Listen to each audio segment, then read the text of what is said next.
on the part of the House of Representatives any pleadings in conjunction with or subsequent to the exhibition of the articles of impeachment that the managers consider necessary. Pursuant to House Resolution 767, the resolution is debatable for 10 minutes, equally divided and controlled by the chair and ranking minority member of the Committee on the Judiciary. The gentleman from New York, Mr. Nadler, and the gentleman from Georgia, Mr. Collins, each will control 5 minutes. The chair now recognizes the gentleman from New York. Madam Speaker, I now yield myself 2 minutes. Gentleman's recognized for 2 minutes. Madam Speaker, the resolution before us today appoints managers to prosecute the Senate impeachment trial of President Trump. This trial is necessary because President Trump gravely abused the power of his office when he strong-armed a foreign government to announce investigations into his domestic political rival. He betrayed our country when he used the powers of his office, including withholding vital U.S. military assistance, to pressure that government to help him win re-election. He invited foreign interference into our elections, again. He jeopardized our national security. He did all this for his personal political gain. And then he violated the Constitution by stonewalling Congress's efforts to investigate, ordering an absolute blockade of evidence. Despite that, the House was able to uncover powerful evidence that demonstrates beyond doubt the President's betrayal and violations of the Constitution. But we still have not heard the whole truth, because the President has refused to allow a single document to be turned over to the House in response to our impeachment subpoenas. And he has prevented us from hearing key witnesses as well. This is unprecedented. Our Speaker has led our fight for a fair trial in the Senate. Above all, a fair trial must include additional documents and all relevant witnesses. The American people have common sense. They know that any trial that does not allow witnesses is not a trial. It is a cover-up. The Speaker's insistence on this point has gotten results. Just yesterday, we received critical new evidence from the President's former associate, Lev Parnas, that further proves Mr. Trump's scheme to pressure Ukraine to go after his personal political opponents. New witness testimony has become available as well, including John Bolton's announcement that he would honor a Senate subpoena. Under today's resolution, the managers also have broad authority to submit to the Senate any additional evidence the House may acquire on its own, and we will do so. The Senate is on trial. We will see whether they conduct a fair trial and allow the witnesses or conduct a cover-up. Today's resolution is the next step in this serious and solemn constitutional process. I urge my colleagues to vote yes on the resolution. Gentleman from Georgia. Thank you, Madam Speaker. This impeachment process has been flawed from the outset. It resembles not a congressional action, it resembles more a Dr. Seuss book, knowing not which way it goes. On September 24th, the Speaker declared at a press conference the House was conducting an impeachment inquiry.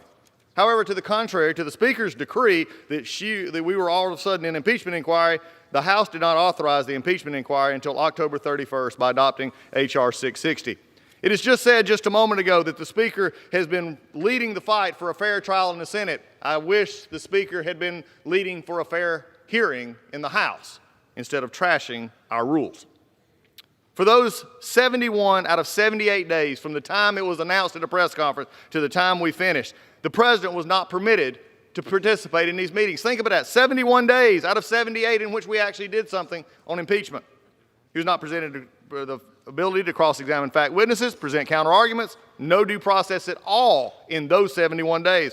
When presented with the opportunity when it came to the Judiciary Committee, instead of the Judiciary Committee stepping up and actually acting like the Judiciary Committee of the Committee of Impeachment, we punted. We had some law professors who already had their basic talking points. He could have cross-examined them. That would have done a lot of good. Then we could have had witnesses of staffers who testified. Again, a lot of good. Where were the fact witnesses? Instead of the rubber stamp that we were warned about 20 years ago by the current chairman, we became the rubber stamp.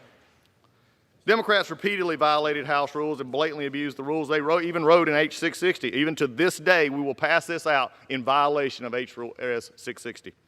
They used inflammatory rhetoric, haunting them because this is what they had to do. One Democrat said, I call for impeachment today because it's one heck of an emergency. Another said, we have a crime in progress. We have an emergency that our national election is going on right now. But my favorite in December, it's a crime spree in progress. Oh, the hyperbole just reeks in this room. When we understand this, you know, if it was such an emergency, if there was in lieu to finding a 911 call, then why did we hold this for almost a month? Well, we've been told that it's to help a Senate fair trial. Be damned, the House inappropriate process we had. But even though the process was bad, I'm going to go back and make sure the facts are, let's make sure the facts are here, because they still haven't changed. A phone call that was put out in a transcript in which no pressure was applied. There was no conditionality on anything given in that call or sense to do that. There was also nothing given by the Ukrainians to actually get this money that was released. By the way, before it was actually statutory deadline of September 31st, they did nothing. They got the money anyway. But the problem is they want the Senate to do their job for them. But that's not how it works. You see, the Speaker, and what I've heard today, even from folks giving 1 minute, Madam Speaker, is that this is all they wanted. It was a political impeachment. They have said he is impeached for life. This shows the true motivation, I believe, of the other side. It is their dislike for this president and the good work he is doing. So, Madam Speaker, before I reserve here for a moment, this has always been a political impeachment. Even today on the floor, the talk of the president being forever impeached and it's always being sustained forgets the Senate trial. I hope this ends, this political impeachment, and this body never sees it again. I reserve. Gentleman reserves. Gentleman from New York. I now yield 1 minute to the distinguished chairman of the Intelligence Committee, the gentleman from California, Mr. Schiff. Gentleman's recognized for 1 minute. Madam Speaker, I rise in strong support of the resolution. The task before us is a grave one, but one demanded by our oath.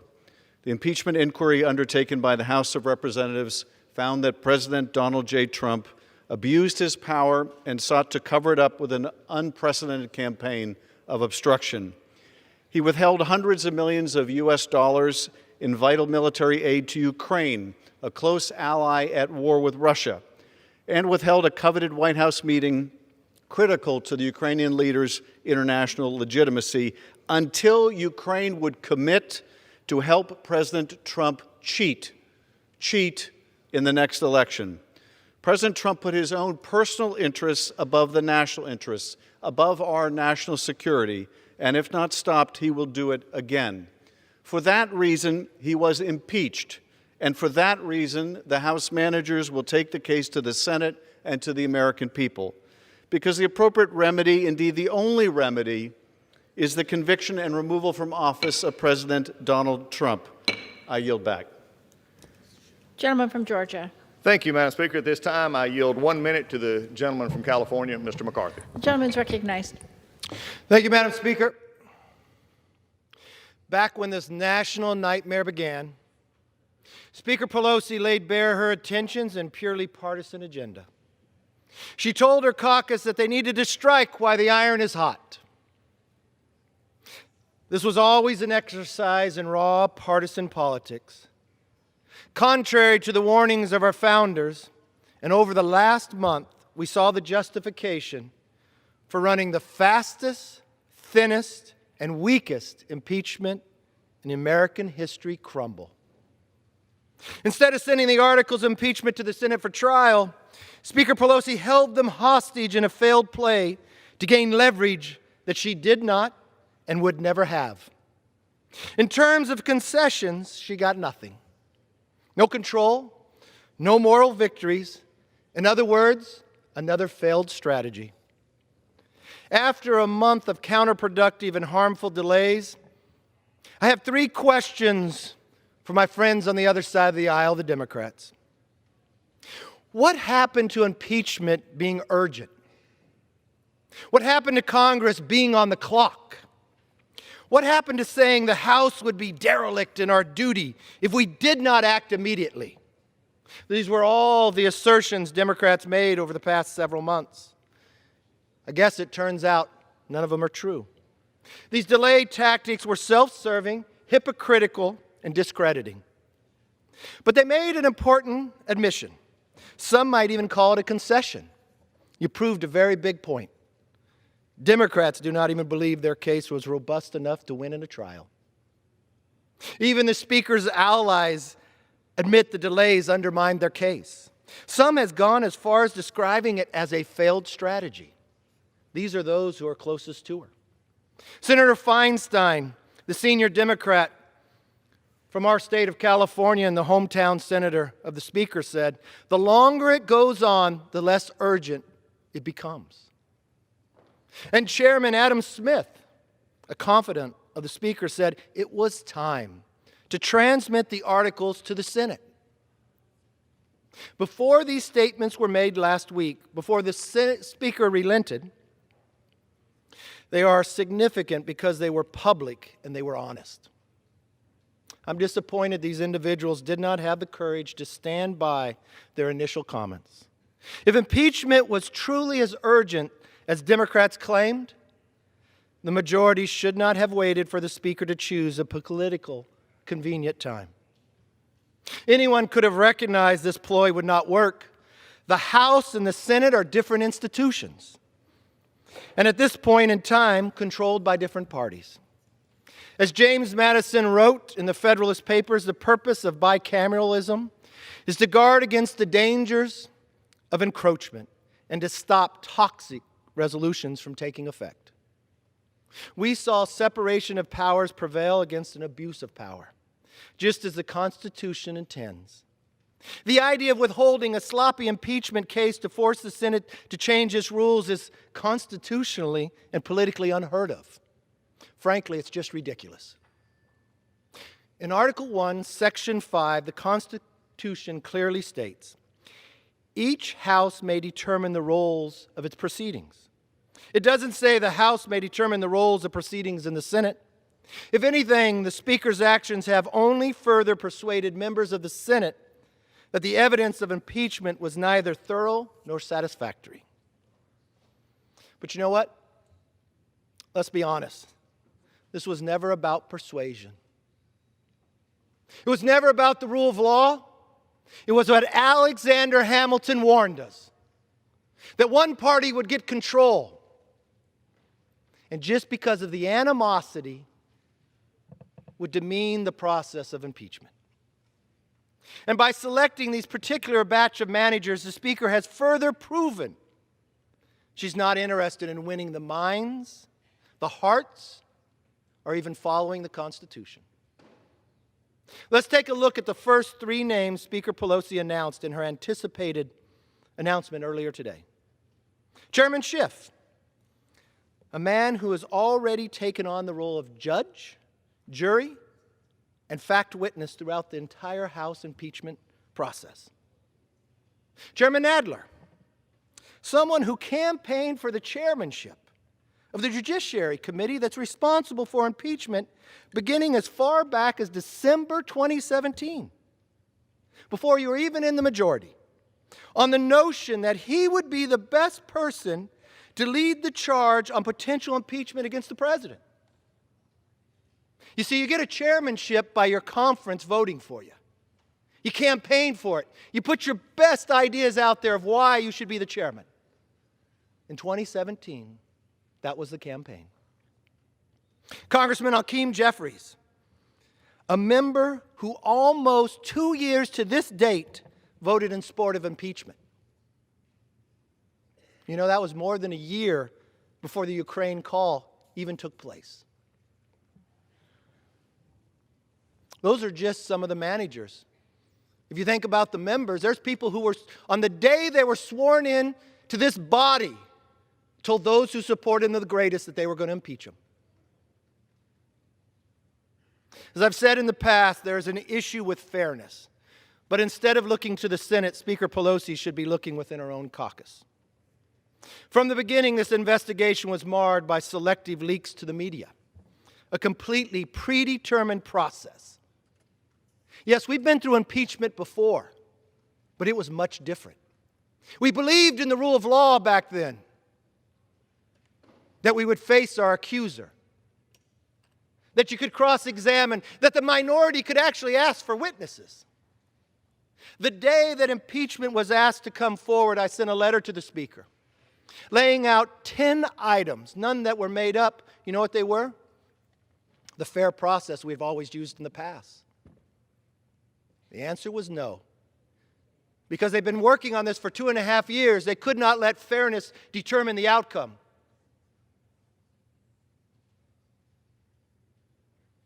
any other prosecutor would be disbarred for such blatant bias, especially if that prosecutor was a fact witness in the case.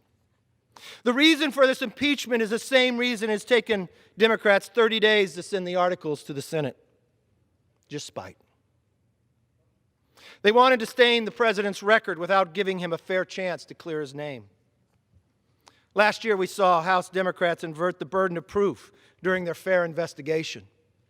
For every American watching, take, for instance, if this was your government, if you switched the burden of proof on you.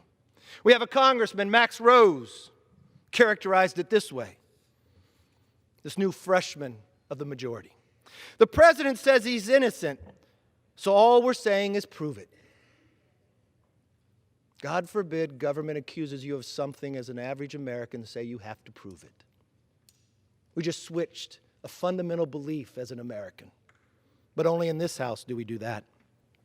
This guilty and proven innocent mentality was an admission that impeachment was not about upholding justice or protecting the rule of law.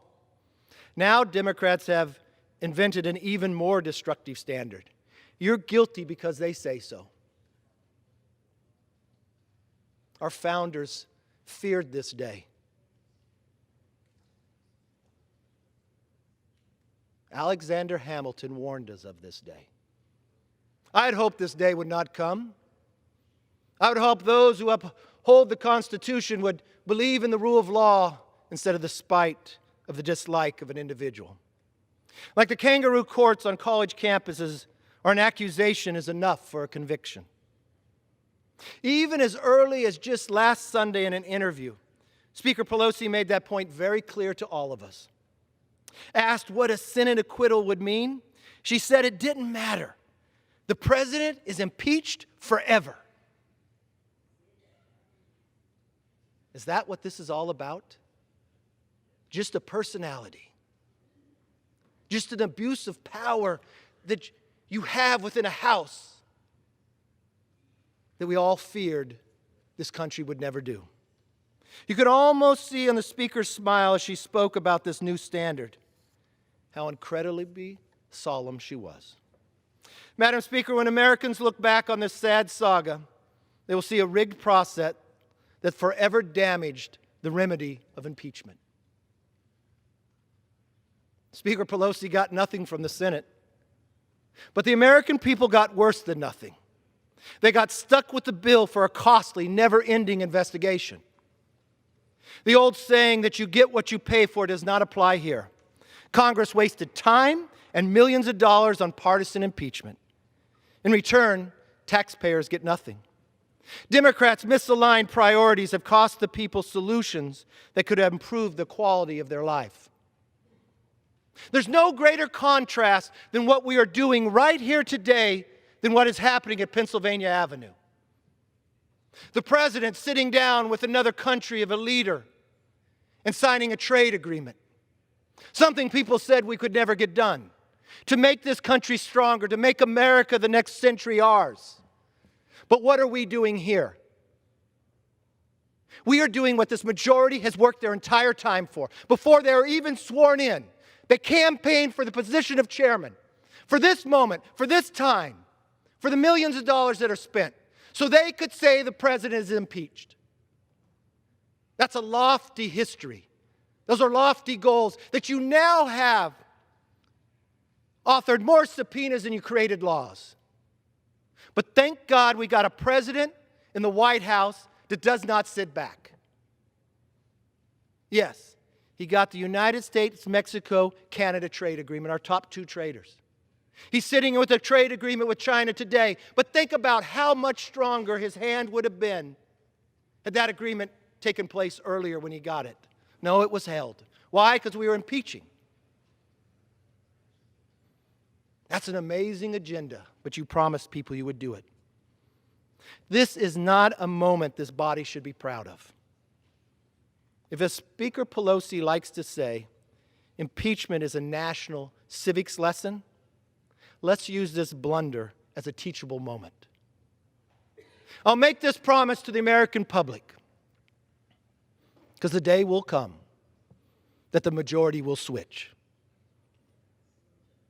We will uphold the Constitution. We will listen to the words of Alexander Hamilton. And just because somebody else is in an office that we may not like, we will not change the rule of law. We'll not accuse them of breaking it and say they have to prove it. We believe America is more than a country. That America is an idea of the straightness that we, yes, would make students in Iran rise up for the freedom of what they know America to be. That the rule of law was so powerful. This is a moment in a civic lesson that we should learn. This is a moment that will teach our grandchildren that, yes, more than 200 years ago, the founders crafted an amazing country, but they warned us what abuse of power would look like. The sad part is we're witnessing it. What a contrast in a day and time. Moving forward, we must not redo these same mistakes in Congress. And my promise to you, if power was to change, the rule of law would come back. We'd have an agenda focused on people, not on politics. We'd have a voice that you're innocent until proven guilty. We would not abuse our power just for the sheer shake of politics to say you're impeached forever because I dislike you. We are better than this. It's a sad day. But the great thing about America, it will all change because the people have the voice. I yield back. Members are once again reminded to address their remarks to the chair. Gentleman from New York. Madam Speaker, I yield myself 1 minute. Gentleman's recognized for 1 minute. Madam Speaker, 2 points. First, my colleagues in the minority would rather talk about anything than try to defend what President Trump actually did, because they can't. There is overwhelming evidence that the President pressured the Ukrainian government to interfere in our election on his behalf. Then he covered it up. These are high crimes and misdemeanors, and we will prove that in the Senate. Second, our minority colleagues don't like our ongoing fight for a fair trial because it got results. New documents and additional witnesses have emerged that unmistakably point to the President's guilt, and we have exposed the efforts of some in the Senate majority to put on a sham trial. The American people understand that a trial without evidence, without witnesses, is no trial at all, but a cover-up, and that will not stand. We must protect the Constitution and the integrity of our elections. That is what this is about.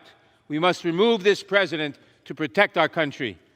I reserve the balance of my time. Gentleman from Georgia. Reserve. Gentleman from Georgia has 30 seconds remaining. Gentleman from New York has 1 minute remaining, and the gentleman from New York has the right to close. Gentleman from Georgia is recognized. And I appreciate that, Madam Speaker. Is the gentleman from New York ready to close? Gentleman's There's no Gentleman other from speakers. Georgia is recognized. There's no other speakers. Our closing is no other speakers. I have one more speaker, and Then you're not ready she to will close. I reserve. No, no. No, the gentleman's incorrect. The gentleman from New York has one remaining speaker who will close. Gentleman from Georgia is recognized for 30 seconds. I will take it back. Give me the time one more time, Madam Speaker. The gentleman Please, from Georgia has 30 seconds remaining. The gentleman from New York has 1 minute remaining. Thank you, Madam Speaker, and thank you for your You're welcome. work. Look, the 2 facts that just came out right here, and again, we're going to hear in just a moment, but there are facts. Undoubtedly, the mics are not working on the other side, majority side. We've talked about the facts. There is not overwhelming evidence. We've discussed this over and over and over till we're blue in the face, but it doesn't matter because this is a political impeachment. This has nothing to do with the facts. We've shown that there was nothing done wrong, but that does not matter. When the train is on the tracks, the whistle is blowing, impeachment matters, and the only thing that matters on a time where the only real emergency here is that there's a 2020 election in which the Democrats can't stand to see the fact this president is going to win again. They can't stand the fact of who they've got running, so what do? We impeach him, as they said, for life. That's wrong. Gentleman's Vote no. time's I yield expired. back. Gentleman from New York. Again, no defense. I now yield 1 minute to the distinguished Speaker of the House, the gentlelady from California, Ms. Gentlelady is Pelosi. recognized for 1 minute. Thank you very much, Madam Speaker. I thank the gentleman for yielding and for his exceptional custodianship of the Constitution of the United States. For 13 years, the top Democrat on the Constitution and Civil Liberties Subcommittee of the Judiciary Committee. And thank you for your leadership in protecting and defending the Constitution, the oath that we take as members of Congress. As I enter into the conversation, I do want to thank the distinguished gentleman from Georgia for his apology for his ridiculous remarks about me and House Democrats. Thank you. We accept your apology, Mr. Collins. Now I want to go to the purpose of why we're on the floor today. My colleagues on both sides of the aisle, we are here today to cross a very important threshold in American history. On December 18th, the House of Representatives passed articles of impeachment of Donald Trump, articles of impeachment for abuse of power and obstruction of Congress. By his own admission, the president stated that, yes, he had had that conversation with the president of Ukraine, but he didn't see anything wrong with it. Well, we don't agree with that assessment. And yes, it is a fact. When someone is impeached, they are always impeached. It cannot be erased. So I stand by that comment, although I know you don't like hearing it. I stand by this American flag, picture of the American flag, as I did the day that we introduced the articles of impeachment onto the floor. Because every day, all over America, in classrooms as well as courtrooms, and in this Congress of the United States when we meet, we pledge allegiance to the flag of the United States of America and to the republic for which it stands. And to the republic for which it stands. That is what our nation is. That is the genius, the beautiful, exquisite genius of the Constitution, of that we are a republic. That was the decision of our founders, their vision. They didn't want a monarchy. They wanted a republic. And when Benjamin Franklin came out of Independence Hall and was asked, what do we have, Mr. Franklin, a monarchy or a republic? He said, a republic, if we can keep it. I often wondered why he said that, why that would be in doubt. But we see why it is in doubt right now, when the President of the United States has said, Article 2 says, I can do whatever I want. That's a monarchy. That is not a republic that we pledge our allegiance to every single day. And so here we are today with the articles of impeachment about to be transmitted to the United States Senate. I was thinking this morning and mentioned in a previous public event the Midnight Ride of Paul Revere. Listen, my children, and you will hear of the Midnight Ride of Paul Revere. Well, listen, my children, you will hear about an assault on the Constitution of the United States, undermining the republic for which our flag stands, by the President of the United States. The President of the United States, in using appropriated funds enacted in a bipartisan way by this Congress, funds that were meant to help the Ukraine fight the Russians. The President considered that his private ATM machine, I guess, and said he could say to the President, he could make, do me a favor. Do me a favor. Do you paint houses too? What is this? Do me a favor. So we have a situation that is very sad. Don't talk to me about my timing. For a long time, I resisted the calls from across the country for impeachment of the president for obvious violations of the Constitution that he had committed. But recognizing the divisiveness of impeachment, I held back. Frankly, I said, this president isn't worth it. But when he acted the way he did in relationship to withholding funds from Ukraine in return for a benefit to him that was personal and political. He crossed a threshold. He gave us no choice. He gave us no choice. So children, our Constitution is the vision of our founders. They were so brave. They declared independence. They did in a time frame when in the course of human events it becomes necessary. They declared independence. They fought a war of independence and bravely succeeded. They wrote documents, our founding documents, the Constitution. Thank God they made it amendable so that we could ever be expanding freedom in our country. And that, my children, is what you pledge allegiance to the flag of the United States of America and to the republic contained in that Constitution of the United States. So we take that oath. And when we become members of Congress or other public office, we take an oath to protect and defend that Constitution of the United States. And the President of the United States takes an oath to preserve, protect, and defend the Constitution of the United States, an oath that he has blatantly violated. And for this reason, he was impeached by the House of Representatives. And for this reason, we thought it would be helpful to have not only the strong case for impeachment and removal that was put forth in this House, but to know that more was to come. And we didn't make it come because we said we're going to wait until after Christmas to send this over. They would like to have had us sent it over on Christmas Eve so they could dismiss it. Perhaps they don't realize that dismissal is cover-up, but that has been one of their trains of thought. Dismissal is cover-up. I was so disappointed the other day, last Friday, I guess Thursday, when the leader of the United States Senate, rather than strengthening the institution in which he serves, became subservient and said, and signed on to a resolution that would dismiss charges. Dismiss. Dismissal is cover-up. And so in the course of the time, since we passed the resolution, and not because of the time, we passed it on December 18th.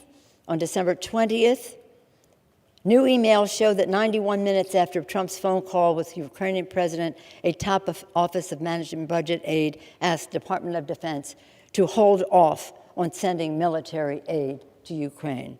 On December 29th, revelations emerged of the OMB director and acting chief of staff Mulvaney's role in the delay of aid, the effort by lawyers in the administration to justify the delay, and the alarm, most importantly, the alarm that in the administration that delay caused within the administration. On January 2nd, newly unredacted Pentagon emails, which the House subpoenaed and the president blocked, raised serious concerns by the Trump administration officials about the legality of the president's hold on the aid to Ukraine. On January 6th, former Trump National Security Advisor John Bolton said he would comply with the subpoena compelling his testimony. His lawyer stated he had new relevant information. On January 13th, reports emerged that the Russian government hacked the Ukrainian gas company Burisma as part of their ongoing effort to influence the U.S. election in support of Trump. On yesterday, House committees, Mr.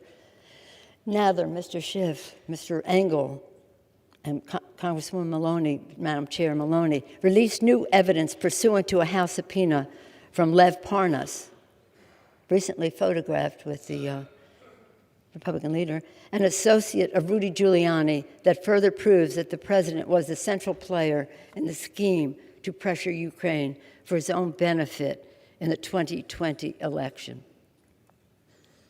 The Senate leader and the president are afraid of more facts coming to light. That is why the leader signed onto that dismissal resolution. A dismissal, again, is a cover-up. The American people will fully understand the Senate's move to begin the trial without witnesses and documents as a pure political cover-up. Whatever the outcome, the American people want a fair trial, fair to the president, fair to the American people. The American people deserve the truth. The Constitution requires a trial, a fair trial.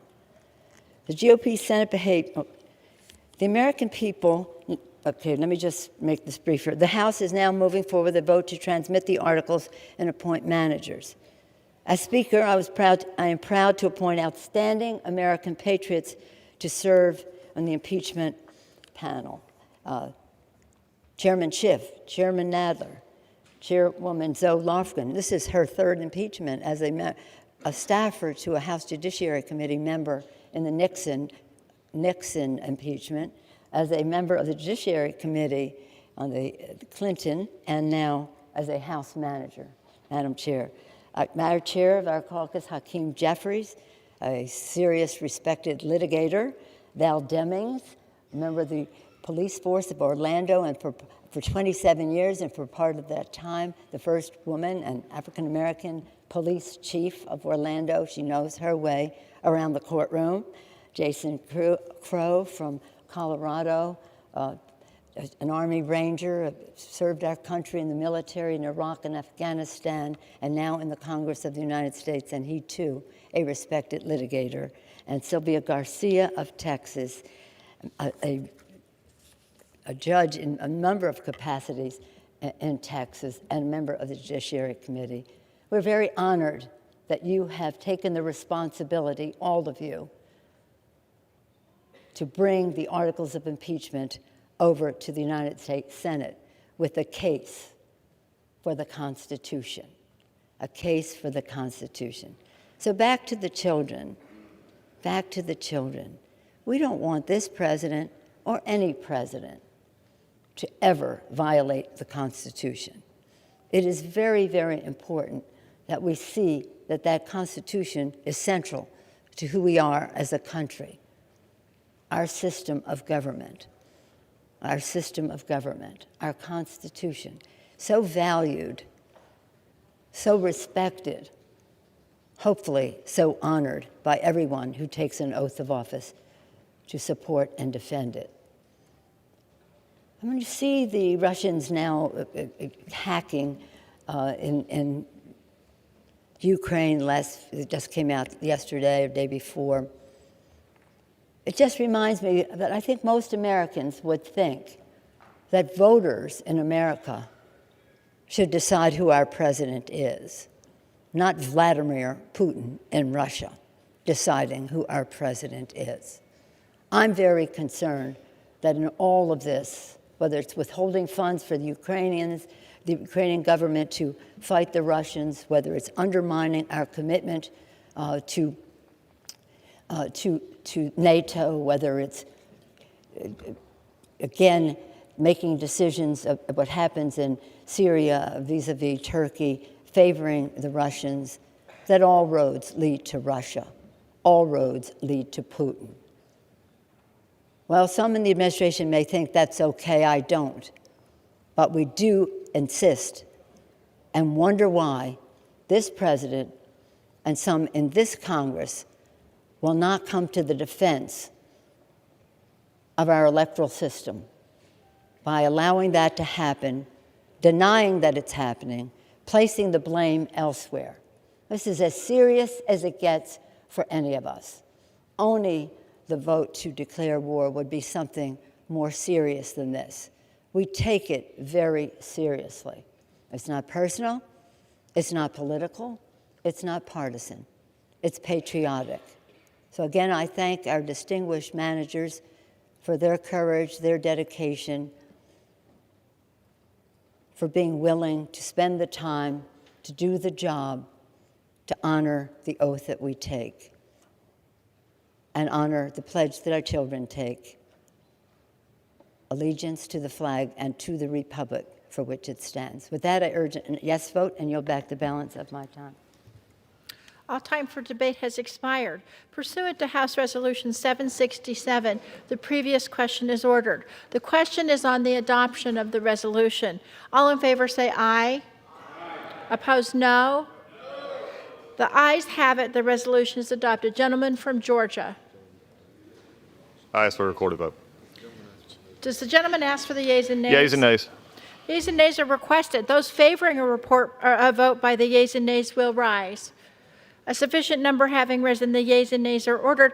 Members will record their votes by electronic device, and pursuant to Clause 9 of Rule 20, this 15-minute vote on adoption of the resolution will be followed by a 5-minute vote on agreeing to the Speaker's approval of the journal, if ordered. This will be a 15-minute vote.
On this vote, the yeas are 228, the nays are 193. The resolution is adopted, and without objection, the motion to reconsider is laid on the table. Pursuant to Clause 8 of Rule 20, the unfinished business is the question on agreeing to the Speaker's approval of the journal, which the Chair will put de novo. The question is on agreeing to the Speaker's approval of the journal. All in favor say aye. Opposed, no. In the opinion of the Chair, the ayes have it. The journal stands approved. For what purpose is the gentleman from New York I rise? ask unanimous consent that members have 5 legislative days to revise and extend their remarks. Without objection, so ordered.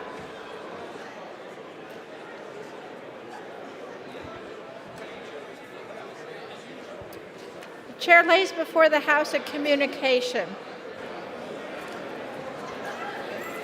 The Honorable the Speaker, House of Representatives, Madam, pursuant to the permission granted in Clause 2H of Rule 2 of the Rules of the U.S. House of Representatives, the clerk received the following message from the Secretary of the Senate on January 15, 2020 at 11:18 a.m. that the Senate passed Senate 2547. With best wishes, I am, signed sincerely, Cheryl L. Johnson. Chair lays before the House a communication. The Honorable the Speaker, House of Representatives, Madam, I write to respectfully tender my resignation as a member of the Committee on Financial Services. It has been an honor to serve in this capacity. Signed sincerely, Representative Peter T. King, Member of Congress. Objection, the resignation is accepted. Chair lays before the House a communication. The Honorable the Speaker, House of Representatives, Madam, I write to respectfully tender my resignation as a member of the House Committee on Homeland Security. It has been an honor to serve in this capacity. Signed, Van Taylor, Member of Congress. Without objection, the resignation is accepted. The House Chair will lay before the House a communication. The Honorable the Speaker, House of Representatives, Madam, I write to respectfully tender my resignation as a member of the House Committee on Education and Labor. It has been an honor to serve in this capacity. Signed, Van Taylor, Member of Congress. Without objection, the resignation is accepted.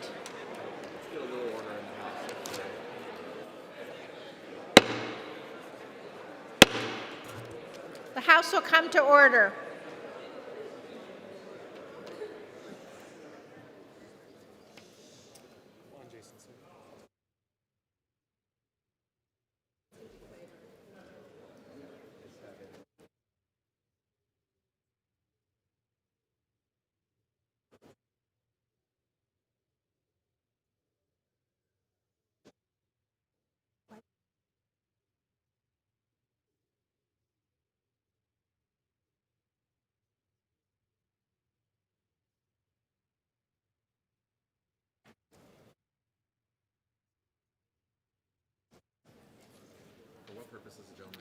For what purpose does the gentleman from Virginia seek recognition? Madam Speaker, I ask unanimous consent that all members may have 5 legislative days in which to revise and extend their remarks and insert extraneous material on H.R. 1230, the Protecting Older Workers Against Discrimination Act. Without objection, so ordered.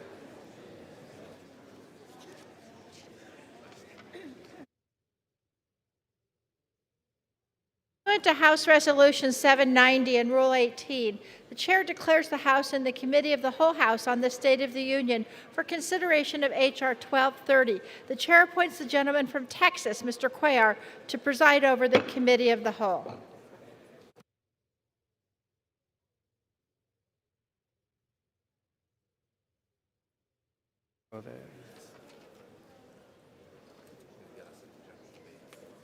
Read the post pages all the way down.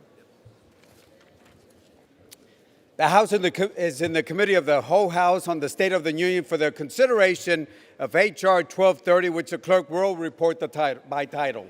A bill to amend the Age Discrimination in Employment Act of 1967 and other laws to clarify appropriate standards for federal employment discrimination